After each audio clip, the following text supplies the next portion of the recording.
अच्छाई और बुराई, सही और गलत एक ही सिक्के के दो पहलू हैं। गीता, वेद और पुराण जैसे महान ग्रंथों के अलावा दुनिया में कुछ ऐसी किताबें भी हैं जो मानवता के लिए रहस्यमयी और खतरनाक साबित हो सकती हैं। ऐसा कहा जाता है कि इन किताबों में ऐसी बातें लिखी हैं जिन्हें इंसान ना ही जाने तो उसके लिए अच्छा है। वास्तविकता में सब किताबें उनके लिए लिखी गई होंगी जो लोग शैतानी दुनिया से ताल्लुक बनाना चाहते थे। तो आइए जानते हैं कुछ ऐसी ही जादुई और खतरनाक किताबों के बारे में जो आपको कभी नहीं पढ़नी चाहिए। नमस्कार दोस्तों, मैं जितेंद्र राठौड़ आपका स्वागत करता हूं हमारे YouTube चैनल फैक्ट्स बकेट में। हमारा उत्साह बढ़ाने के लिए इस वीडियो पर कमेंट करके बताइए ये वीडियो आपको कैसा लगा, और हमसे जुड़े रहने के लिए हमारे चैनल को अभी सब्सक्राइब कीजिए। कोड गिगैस को पूरी दुनिया में लोग डेविल्स बाइबल के नाम से जानते हैं। इतिहासकारों के अनुसार इस किताब को 13वीं शताब्दी में एक साधु द्वारा लिखा गया था। इस साधु ने अपने पंथ के कुछ महत्वपूर्ण नियमों का उल्लंघन किया था, जिसके कारण बोहेमिया के राजा ने उस साधु को जिंदा दीवार में चुनवाने का आदेश दिया था। मैं आपको जानकारी के लिए बता दूं कि अभी बोहेमिया चेक रिपब्लिक का भाग है। उस दीवार में चुनवाए जाते वक्त साधु ने राजा के आगे एक प्रस्ताव रखा। यदि वो उसकी जान बख्श दे तो बदले में वो राजा को एक ऐसी किताब लिखकर देगा जिसमें दुनिया का सारा ज्ञान मौजूद होगा। ज्ञान के लिए राजा की जिज्ञासा बढ़ जाती है और राजा ने उस साधु की शर्त को मान लिया। उसे इस किताब को लिखने के लिए सभी जरूरी सामान उपलब्ध कराए गए, लेकिन एक रात में ऐसी किताब को लिखना जिसमें बेशुमार रहस्य हो वाकई ही नामुमकिन था। इस किताब को लिखने के लिए उस साधु ने शैतानी मंत्रों द्वारा लूसीफर का आह्वान किया और लूसीफर ने उस साधु की ये रहस्यमय किताब लिखने में मदद की। यह किताब 36 इंच लंबी, 20 इंच चौड़ी और लगभग 8.7 इंच मोटी है, जिसमें शुरुआत में 320 पेज थे। इस किताब के पन्नों के लिए गधों और घोड़ों की चमड़ी को इस्तेमाल किया गया था। इसका वजन लगभग 74.8 किलोग्राम के आसपास है और अनेक तरह की इसमें शिल्पकारी भी की गई है। इस किताब में बाइबल के अनेक अंशों और उपदेशों को लिखा गया है, लेकिन इस किताब के कुछ पन्नों को पलटने के बाद डेविल की एक 19 इंच लंबी तस्वीर बनाई गई, जिसमें डेविल यानी शैतान को अपने असली रूप में दिखाया गया है। इस तस्वीर के बाद कुछ पन्नों पर अजीब तरीके के कर्मकांड और क्रियाकलापों का जिक्र किया गया है, जो कि ऐसी तांत्रिक क्रियाएं हैं जिसके द्वारा डेविल से संपर्क किया जा सकता है। ऐसा माना जाता है इस किताब में शैतान और शैतानी ताकतों को हासिल करने की ऐसी विधियां लिखी गई है जिससे कि इंसान दूर ही रहे तो अच्छा है। इस किताब में पहले 320 पेज हुआ करते थे, लेकिन बाद में किसी ने इसके 10 पन्नों को निकाल लिया। इन पन्नों को किसने निकाला, क्यों निकाला, यह आज भी एक रहस्य बना हुआ है।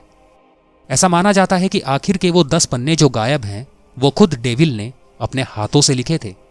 इस किताब की प्रतिलिपि को ढूंढना बेहद मुश्किल है, लेकिन डार्क वेब पर इस किताब की कॉपी को खरीदा और बेचा जा रहा है। हालांकि इस किताब को फिलहाल चेक रिपब्लिक के नेशनल लाइब्रेरी में रखा गया है, जहां पर आज भी इस पे कई रिसर्च चल रहे हैं। अगर आपको कोड गिगास किताब के बारे में और विस्तार से जानना है तो आप नेशनल ज्योग्राफी द्वारा बनाई गई डॉक्यूमेंट्री देख सकते हैं, जहां पर इस किताब के रहस्यों के बारे में गहराई से बताया गया है। द ग्रैंड गिरमोइरे किताब को किसी ऐसे इंसान ने लिखा है जो किसी बुरी आत्मा के वश में था। वास्तविक समय का तो पता नहीं, लेकिन इस किताब को लगभग 15वीं शताब्दी के शुरुआती वर्षों में लिखा गया था। इस किताब में काले जादू और शैतानी ताकतों को बुलाने की कई विधियों का विस्तार से वर्णन किया गया है। साथ ही इस बुक में तांत्रिक क्रियाएं और शैतान यानी डेविल को इंसानी बलि देने की प्रक्रिया को भी विस्तार से समझाया गया है। ऐसा कहा जाता है कि किताब पढ़ने वाले के दिमाग पर इतना बुरा असर डालती है, जो भी इस किताब को पूरा पढ़ लेता है वो बुरी आत्माओं के काबू में आ जाता है। इस किताब से हो सकने वाले दोष परिणाम को ध्यान में रखते हुए यह फैसला किया गया कि इस किताब को लोगों की पहुंच से दूर कर दिया जाए। इस कारण इस किताब को अनेक तरह के तंत्र मंत्र करने के बाद वेटिकन सिटी की एक खुफिया जगह पर रख दिया गया, ताकि ये किताब किसी इंसान की पहुंच से बाहर रहे। अब आप ये सोच रहे होंगे कि इतनी खतरनाक किताब को नष्ट क्यों नहीं कर दिया गया, किसी सुरक्षित जगह पर रखने की क्या जरूरत थी। मैं आपको बता दूं कि इस किताब को ना तो जलाया जा सकता है और ना ही नष्ट किया जा सकता है। बुक ऑफ सोएगा को बुक ऑफ डेथ के नाम से भी जाना जाता है। हालांकि इसके इतिहास की पुख्ता जानकारी किसी के पास नहीं है, लेकिन ऐसा माना जाता है कि इस किताब में अनेक जादुई क्रियाएं और आत्मा से जुड़े अनेक रहस्यों के बारे में बताया गया है। इस किताब को सीक्रेट कोड्स की भाषा में लिखा गया है, जिसके हर एक शब्द को ग्रिड के अलग अलग सेक्शन में रखा गया है। आज की पूरी दुनिया में कोई भी ऐसा इंसान नहीं है जिसको इन ग्रिड्स में लिखे गए शब्दों का असली मतलब पता हो। लेकिन माना जाता है कि 1552 के समय के प्रख्यात विद्वान जॉन डी के पास ये किताब थी, जिसे जॉन डी ने डिकोड करने के लिए दिन रात एक कर दिए थे। इस बुक में बहुत से ऐसे शब्द हैं जिनको काफी अजीबोगरीब ढंग से लिखा गया है। जैसे जैसे जॉन डी ने इस किताब के कुछ अंशों को डिकोड करना शुरू किया, वो समझ गए कि ये किताब जादुई मंत्रों से भरी हुई है। लेकिन महज कुछ ही भागों को डिकोड करने में जॉन डी की सारी उम्र लग गई और मरने के बाद वो किताब कहाँ गई वो किसी को नहीं पता। लेकिन साल 1990 में इस किताब को ब्रिटिश लाइब्रेरी के कोने में पाया गया। ठीक उसी समय के आसपास इस किताब की एक और प्रतिलिपि बोडोलियन लाइब्रेरी ऑफ ऑक्सफोर्ड में जादुई तरीके से बरामद हुई।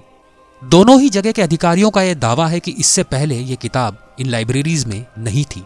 आज भी ये किताब इन लाइब्रेरीज में पड़ी हुई है और आज भी इस किताब को कोई डिकोड नहीं कर सका है। आज के लिए बस इतना ही दोस्तों। अगर ये वीडियो आपको पसंद आए तो हमारे चैनल को सब्सक्राइब करना नहीं भूलें। हमें आपकी राय का इंतजार रहेगा।